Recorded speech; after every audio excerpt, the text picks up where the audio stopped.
Hello दोस्तों, आज मैं आपके लिए डिस्काउंट का पार्ट 3 लेकर आया हूं और इसमें मैंने बहुत ही अच्छे अच्छे प्रश्नों को इंक्लूड कर रखा है। ये प्रश्न आपकी परीक्षा के लिए बेहतरीन होने वाले हैं। आइए इनका सोल्यूशन आपको बताते हैं।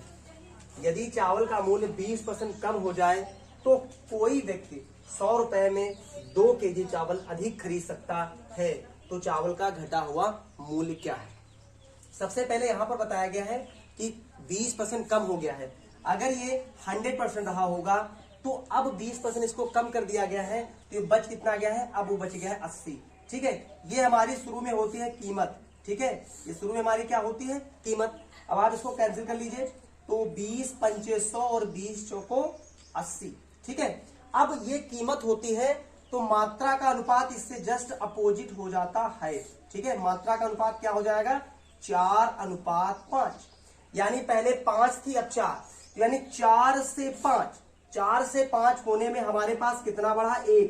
तो 1 की कीमत उसने बताई है 2। 1 का कितना है, 2 केजी है। तो उसने बताया है कि घटा हुआ मूल्य इसका क्या होगा।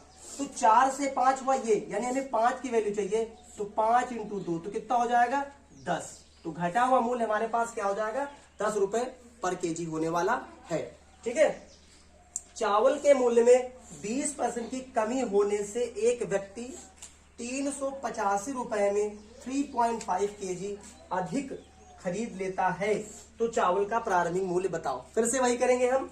यहां पर सबसे पहले कीमत लिख लेंगे। यहां पर हम कीमत हमारे पास पहले 100% रही होगी, लेकिन 20% कम हो गई है, इसका मतलब 80।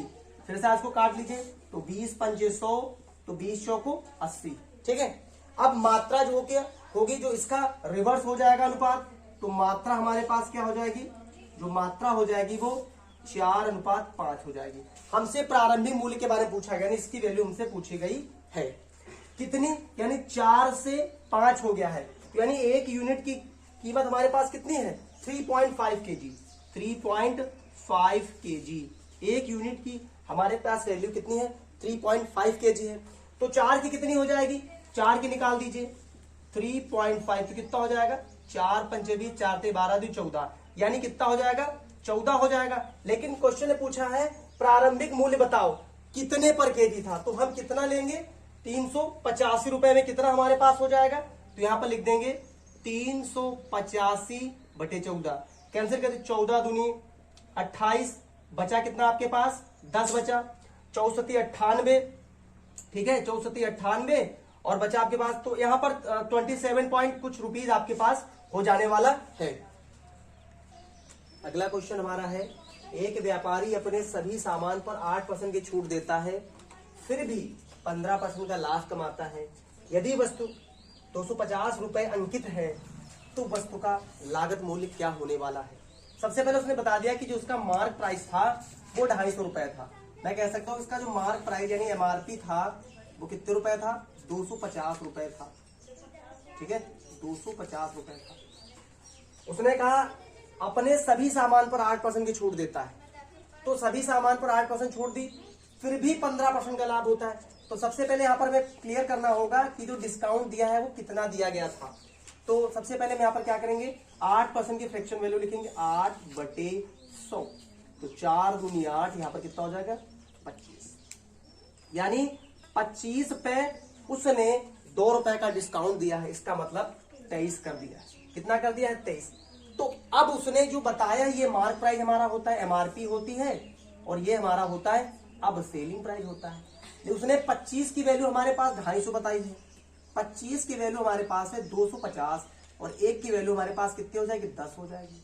तो हमारे पास सेलिंग प्राइस कितना होने वाला है, तो सेलिंग प्राइस हमारे पास कितना हो जाएगा, 23 इंटू कितना कर देंगे, 10, यानी 230 रुपए सेलिंग प्राइस होने वाला है। फिर क्वेश्चन ने हमसे क्या कहा है कि 15% का प्रॉफिट होने वाला है उसको, 15% का प्रॉफिट। तब बताइए कॉस्ट प्राइस क्या होगा।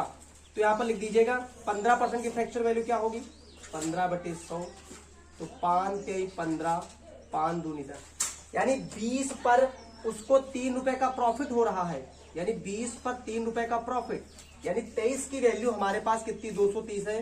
तो 23 बराबर 230, तो 1 बराबर हमारे पास फिर से 10 होने वाला है। पूछा गया कॉस्ट प्राइस, तो कॉस्ट प्राइस हमारे पास 20 है, तो इसकी वैल्यू यहां से मल्टीप्लाई कर दीजिए, तो सीपी हमारे पास कितना होने वाला है, 20 इंटू 10 कितना हो जाएगा, 200 रुपए हो जाने वाला है। किसी वस्तु का विक्रय मूल्य 816 रुपए है, जब उस पर 15% की छूट दी जाती है, यदि 25% की छूट दी जाए तब उसका विक्रय मूल्य क्या होने वाला है। तो सबसे पहले हमको बताया गया है कि 15% का डिस्काउंट हमको दिया गया है, तो 15% का डिस्काउंट मतलब इसकी फ्रैक्शन वैल्यू हमको बदलनी होगी, नीचे 100 लिख करके, तो 5 3 15, 5 दूनी 10, अगर 20 उसका मार्क प्राइस था तो 3 उस पर डिस्काउंट दिया गया है।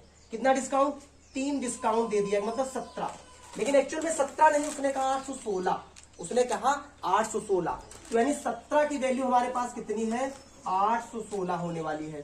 तो बात करते 17 चौको 68, कितना बचा, 68, यहाँ पर बचे 3 और यहाँ पर 1, 17 8 136, यानी 1 की वैल्यू हमारे पास 48।